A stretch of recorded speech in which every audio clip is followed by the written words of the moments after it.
Bismillahirrahmanirrahim. Hadza faslun ibarate fasal asbabut tayammumi utawi pira-pira sebab tayammum iku salasatun ana telu.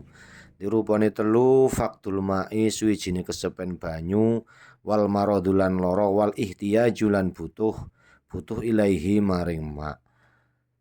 Lingatoshi hayawanin krana dene ngelake pira-pira hayawan sifate hayawan muhtaramin kang den mulyakake.